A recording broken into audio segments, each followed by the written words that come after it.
সত্য প্রকাশে আমরা নিয়োজিত দৈনিক সকলের বার্তায় আপনাদের স্বাগতম।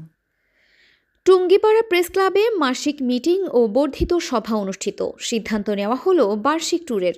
টুঙ্গিপাড়া গোপালগঞ্জ প্রতিনিধি।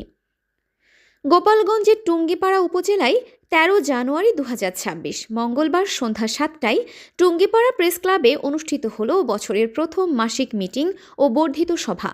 সভায় সভাপতিত্ব করেন প্রেস ক্লাবের সভাপতি শওকত হোসেন মুকুল এবং সঞ্চালনা করেন সাধারণ সম্পাদক ও দৈনিক ইনকিলাবের সংবাদদাতা আফজাল হোসেন। সভায় প্রেস ক্লাবের সকল সদস্য স্বতঃস্ফূর্তভাবে অংশগ্রহণ করেন।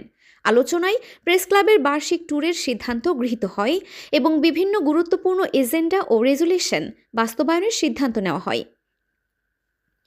এ সময় উপস্থিত ছিলেন সহসভাপতি রুবেল হোসেন, যুগ্ম সাধারণ সম্পাদক জসিম মুন্সি, দপ্তর সম্পাদক সমেশ বৈরাগী, সাংগঠনিক সম্পাদক হাবিবুল্লাহ খান, প্রচার ও প্রকাশনা সম্পাদক দিলীপ মণ্ডল, ক্রীড়া সম্পাদক জাহিদুল ইসলাম শেখ, সাধারণ সদস্য তামিম ও ইকবাল হোসেন এবং অন্যান্যদের মধ্যে অতিথিরা ছিলেন দৈনিক আমার সংবাদের টুঙ্গিপাড়া প্রতিনিধি বিপুল ইসলাম, বাংলাদেশ সমাচারের পাভেল শেখ, রাকিবুজ্জামান সহ সক্রিয় সদস্যবৃন্দ।